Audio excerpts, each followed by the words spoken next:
Video बघत असलेल्या प्रत्येकाला महाप्रपंचतर्फे तेजस तुंगारचा सप्रेम जय शिवराय, सप्रेम जय श्रीराम. मित्रांनो, मनोज जरांगे यांचं पित्त पुन्हा एकदा खवळलेलं आहे. मनोज जरांगे पुन्हा एकदा संतापलेले आहेत. मनोज जरांगे हे पुन्हा एकदा त्यांच्या नेहमीच्याच शिवराळ भाषेवर उतरलेले आहेत. आचकट विचकट बोलायला पुन्हा एकदा सुरुवात झालेली आहे. पुन्हा एकदा धमक्या द्यायला सुरुवात झालेली आहे की आम्ही रस्त्यावर उतरू, आम्ही ह्याव करू, आम्ही त्याव करू, आम्ही असं करू, आम्ही तसं करू. कशासाठी? कशासाठी? तर त्याच्या मागे एक कारण आहे. बघा काय झालं, महाराष्ट्रभर जवळपास 50च्या वर मराठा क्रांती मोर्चे निघाले, अगदी शिस्तबद्ध. म्हणजे हे इतकी शिस्त होती की यांनी ज्या रस्त्यांवरून यांचे मोर्चे गेले ना, तिथं कचरा सुद्धा होऊ दिला नाहीये. इतकी शिस्त, दृष्ट लागण्यासारखे मोर्चे होते बॉस, ज्याची देश पातळीवर जग पातळीवर दखल घेण्यात आलेली आहे. सगळीकडे शांतता, वचवच नाही, कचकच नाही, लफडे नाही, राडे नाही, कुठे जाळपोळ नाही, दंगल नाही, काही नाही. शांतपणे आंदोलन झालं, मोर्चे निघाले, नजर लागावे असे मोर्चे होते. शपथ सांगतो, मी माझ्या आयुष्यात इतके शिस्तबद्ध मोर्चे आजपर्यंत बघितले नाही. असे मोर्चे ते होते. पण त्याच्या नंतर काय घडलं? आंतरवली सराटीमध्ये मनोज जरांगे यांनी भडकाऊ भाषण द्यायला सुरुवात केली, तद्वा बोलायला सुरुवात केली. ते अनेकांना रुचलं नाही. पण तिथं जो प्रकार घडला, तो लाठीचार्ज वगैरे जो काही झालेला आहे, तो संशयाच्या भवऱ्यात आहे अजूनही. असंही असू शकतं की यांच्याचपैकी कोणीतरी काहीतरी खुरापत काढलेली असावी, किंवा एखादा समाजकंटक घुसलेला असेल तिथे, त्यानं काहीतरी कुटाने केले असतील आणि मग लाठीचार्जची वेळ आली असावी. शक्यता नाकारता येत नाही, कारण इतकी गर्दी होती साहेब. कोणी काय केलं हे समजायला अजूनही मार्ग नाहीये. कारण प्रत्येक माणसासाठी तर सीसीटीव्ही ठेवू शकत नाही ना आपण. त्याच्यामुळे तिथे एक्झॅक्टली काय घडलं हे माहित नाही. पण एक गोष्ट मात्र तिथं घडली की 1 तास जेव्हा लाठीचार्ज चालू होता ना, 1 तास मनोज जरांगे तिथून गायब होते. आणि जेव्हा ते आले तेव्हा बायकांच्या घोळक्यात जाऊन बसली. ज्या अगोदर सुद्धा त्या कोपर्डीच्या ताईला न्याय द्यायचा म्हणून 4 पोरं घेऊन गेले कोर्टामध्ये, सांगितलं मी जातो, मी मारतो, मी हे करतो, मी ते करतो, तुम्ही फक्त सोबत राहा. हे वर गेले सगळे. मनोज जरांगेंची तंतरली, घाबरले आणि ते तिथून पळून गेले. अमोल खुणे आणि त्यांच्या सोबतच्या पोरांनी त्या आरोपीला हाणला तिथे कोर्टामध्ये. 3 वर्ष जेलमध्ये होते. शेवटी राणेंनी त्यांचा जामीन केलाय. मनोज जरांगेंनी ढुंकूनही बघितलं नाही त्या पोरांकडे. नंतर आज तीच पोरं आरोप करतायत मनोज जरांगेंवर. असं तो विषयच वेगळा आहे. पण एकंदर सांगायचं असं आहे की मनोज जरांगे हे संधी साधू आहे. पळून जाणे, माघार घेणे हे लक्षण आहेत त्यांचे. आता शेवटी जसा गुरु तसा चेला ना हो. ज्याप्रमाणे शरद पवार पलट्या मारत असतात, घुमजाव करतात, तसंच मनोज जरांगे यांचं आहे. आणि आता मनोज जरांगेंचं पित्त परत खवळलेलं आहे. कशामुळे? तर आंतरवली सराटीच्या राड्यानंतर महाराष्ट्रभरामध्ये आंदोलनं झाली, जाळपोळ झाल्या, दंगली झाल्या, दगडफेकी झाल्या, ज्यामध्ये सरकारी मालमत्तेचं मोठ्या प्रमाणावर नुकसान झालं. अशा परिस्थितीमध्ये एकूण 1509 गुन्हे दाखल करण्यात आले. पैकी 700 ते 900 गुन्हे जे आहेत ते ताबडतोब मागे घेण्यात आले. जे सरकारनं वचन दिलेलं होतं की बाबा मराठा आंदोलकांवर जे गुन्हे दाखल झालेले आहेत ते आपण मागे घेऊयात, घेतले. 800 गुन्हे असे आहेत जे अजूनही प्रलंबित आहेत न्यायालयामध्ये, कारण ते न्यायप्रविष्ट प्रकरण आहे. परंतु गृह मंत्रालयाने एक गोष्ट स्पष्ट केलेली आहे की 81 गुन्हे असे आहेत जे अत्यंत गंभीर स्वरूपाचे आहेत आणि ते मागे घेता येणार नाहीत. मराठा आरक्षण समितीचे मराठा आरक्षण उपसमितीचे जे अध्यक्ष आहेत राधाकृष्ण विखे पाटील यांच्या समोर गृह मंत्रालयाने ही माहिती दिलेली आहे. आणि हे ऐकल्यानंतर मनोज जरांगे यांचं पित्त खवळलं. कसं खवळलं आणि आता मनोज जरांगे कशा धमक्या देऊ लागलेले आहेत एकदा बघून घ्या. सरकारनं दिलेल्या शब्दाप्रमाणे सरकार नक्की मागं घेईल आणि नाही घेतलं तर मी आहे ना, मी सगळे गुन्हे मागं होईपर्यंत मी शांत बसणारच नाही आहे.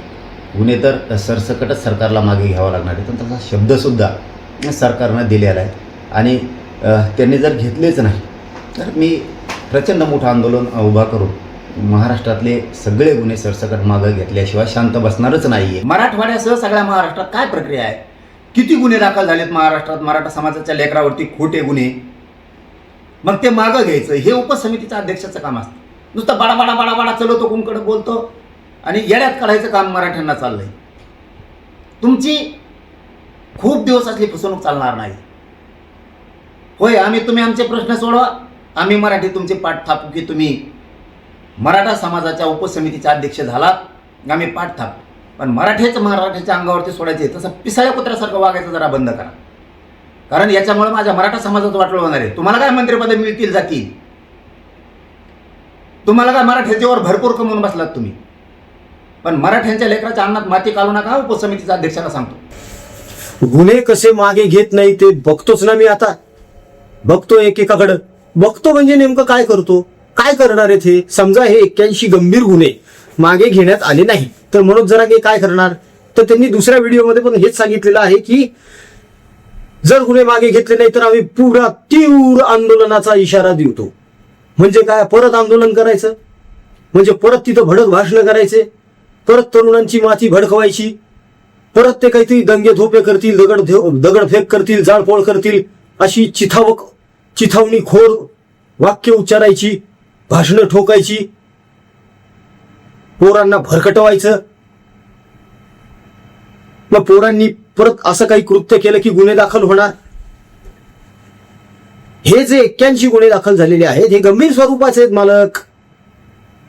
आता गृह मंत्रालय जर स्वतः सांगताय की नाही घेता येऊ शकत आहेत मागे, तर त्याच्यामध्ये काहीतरी तर असेल ना टेक्निकल कारण. ह्यामध्ये सुडबुद्धी मत्सर वगैरे काहीच नाहीये. दिस इज जस्ट लॉ. जे काही आहे ते कायद्यानुसार चालू आहे. आणि जर आंदोलक कायदा आणि सुव्यवस्था हातात घेणार असतील आणि सर्वसामान्यांना जर वेठीला धरणार असतील तर हा गंभीर स्वरूपाचा गुन्हाच आहे ना एक प्रकारे. तुम्ही समाजकंटक ठरता आणि असले समाजकंटक हे समाजासाठी घातकच असतात. साधी गोष्ट आहे. मुंबईमध्ये बघितलं आम्ही, सगळे व्हिडिओ बघितले आम्ही. हे जे आंदोलनकर्ते तिथं पोहोचले होते मुंबईमध्ये, आझाद मैदानावरून घोळक्याने निघाले आणि आजूबाजूच्या वाईन शॉपवर रांगा लावून दारू विकत घेऊ लागले. ह्यांच्यासाठी बाहेरून अन्न आलेलं होतं, वरण भात भाजी पोळी पिठलं भाकरी, ताटं ठेवले होते, त्याच्यावर ढुंगणं उघडे करून बसले हागण्याच्या पोझिशन मध्ये, ही ही ही ही करत हसू लागले तिथं. आणि मनोज जरांगे त्याच्यावर मुलामा देऊ लागले, नाही ह्यांनी मुंबई जिवंत केली म्हणे. अरे मुंबई जिवंतच आहे बाबा, तुम्ही नासवली उलट येऊन. मूर्खपणा केला तुम्ही तिथे, दाखवून दिला अख्ख्या जगाला की तुम्ही किती बेशरम आहात, तुमच्यावर संस्कार नाहीये, तुम्ही माकडं आहात, माणूस म्हणून घ्यायच्या पण लायकीचे नाही आहात. ताटामध्ये कुणी हगायला बसतं का हो? व्हिडिओ आहेत त्याचे, अजूनही आहेत, आमच्या डिस्कवर आहेत. मध्ये त्याच्यावर एक व्हिडिओ पण केला होता आम्ही. म्हणजे आता परत आंदोलन करायचं, परत हे असलेच चाळे करायचे, परत दगडधोपे करायचे, दंगे करायचे, जाळपोळ करायच्या, दंगली करायच्या, आणि गुन्हे दाखल झाले की परत सरकारच्या नावानं बोंब मारायची.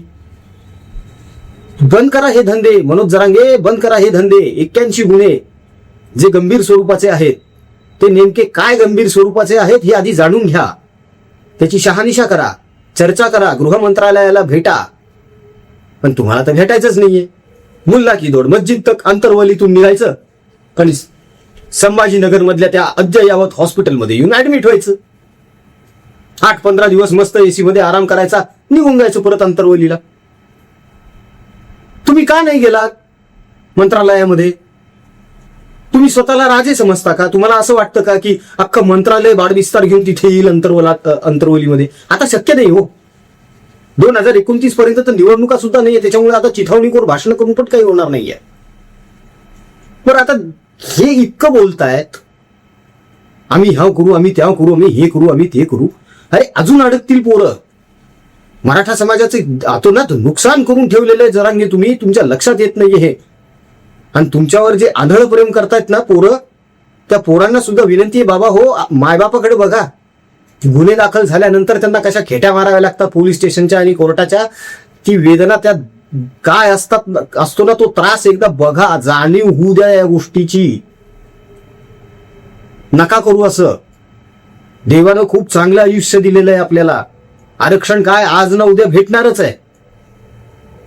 पण जर तुमच्यावर गंभीर स्वरूपाचे गुन्हे दाखल झालेले असतील तर आरक्षण भेटून सुद्धा त्याचा काय उपयोग होणार आहे? नोकऱ्याच लागणार नाहीत. अशा वेळी काय करणार आहात मग? या सगळ्या प्रकरणावर म्हणजे जे मनोज जरांगे जी बोललेले आहे त्याच्यावर देवेंद्र फडणवीस यांनी अत्यंत समर्पक असं उत्तर दिलेलं आहे. काय उत्तर दिलं एकदा बघून घ्या. अशी कुठलीही बैठक झालेली नाही, कुठलाही गुन्हा परत घेण्याकरता कुठलाही नकार दिलेला नाही.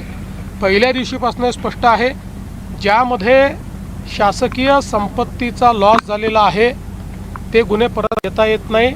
हे स्पष्टपणे सुप्रीम कोर्टाचे निर्देश आहेत. त्याच्या व्यतिरिक्तचे सगळे गुन्हे आम्ही परत घेतो. किंबहुना अधिवेशनामध्ये आकडेवारी दिली आहे की किती गुन्हे परत घेतलेले आहेत. हे 81 गुन्हे का मागे घेण्यात आलेले नाहीत? त्याचं कारण असं आहे की सुप्रीम कोर्टाच्या गाईडलाईन्स आहेत.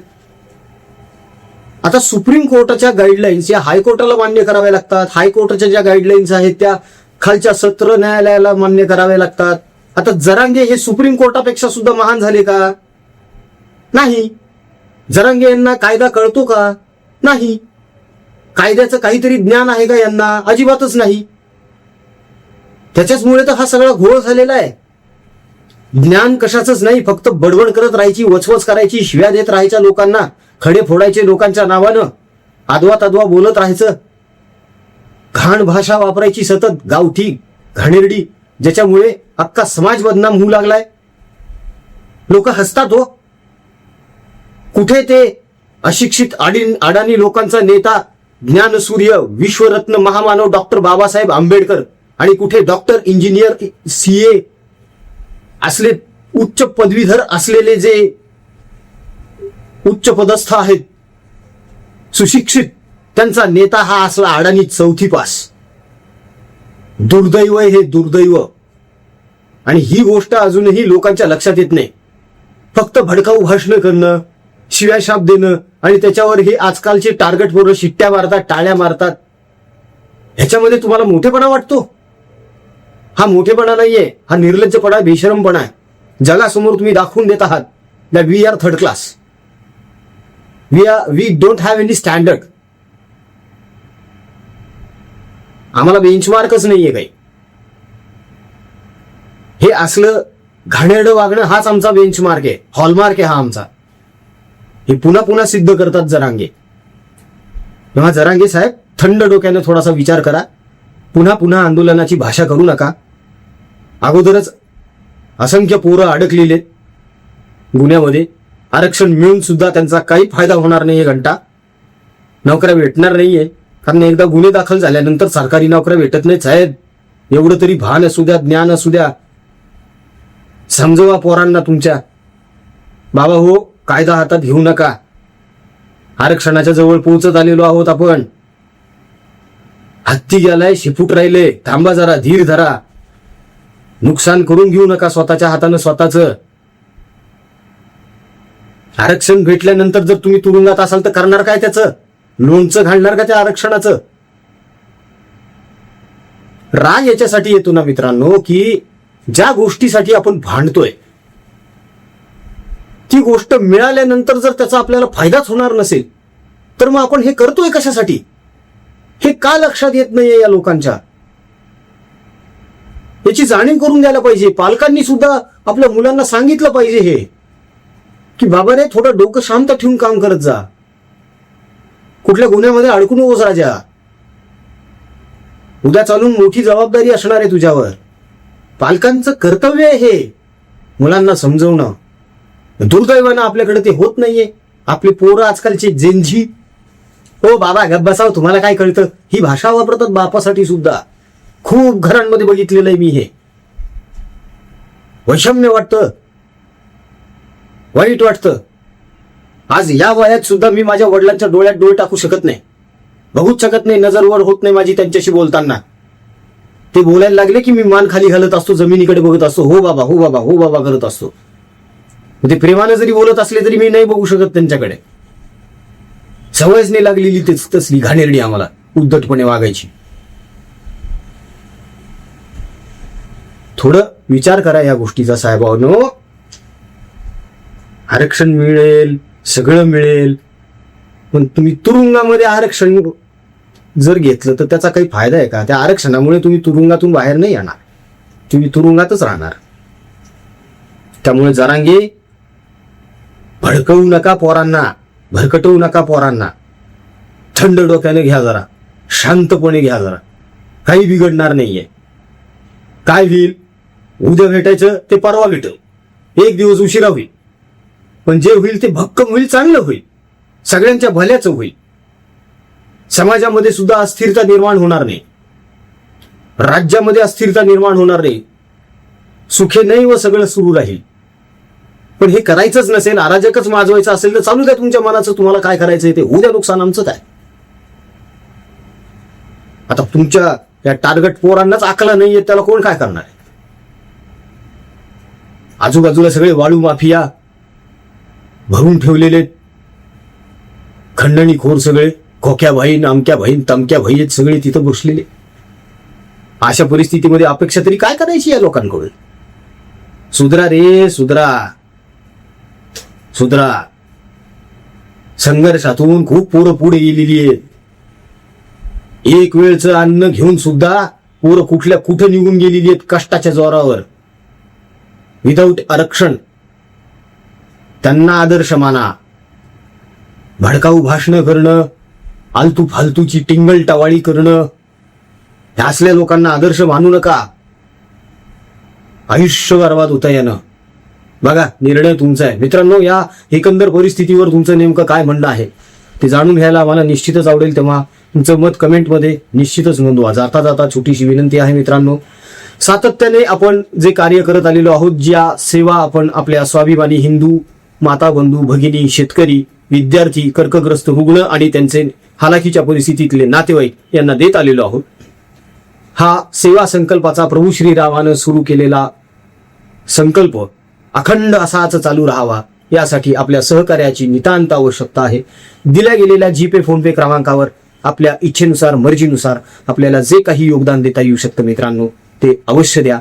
ट्रान्झॅक्शन केल्यानंतर त्याचा स्क्रीनशॉट व्हॉट्सअपवर नक्की टाका, म्हणजे त्याचा ट्रॅक रेकॉर्ड ठेवून त्याची डिजिटल पावती तुमच्यापर्यंत आम्हाला पोहोचवता येईल. मित्रांनो, एक रुपया देखील अनेकांसाठी लाख मुलाची मदत ठरू शकतो. ही सामाजिक जाणीव, सामाजिक भान आणि माणुसकी लक्षात असू द्या आणि पुढे या. व्हिडिओ आवडला असेल तर आपल्या मित्रपरिवारामध्ये शेअर करा, व्हिडिओला लाईक करा, कमेंट्स करा. महाप्रपंच या यूट्यूब चॅनलला सबस्क्राईब करा. जय हिंद, जय महाराष्ट्र, वंदे मातरम, जय शिवराय, जय शंभूराजे, जय भवानी, जय जगदंब, भारत माता की जय, जय श्रीराम.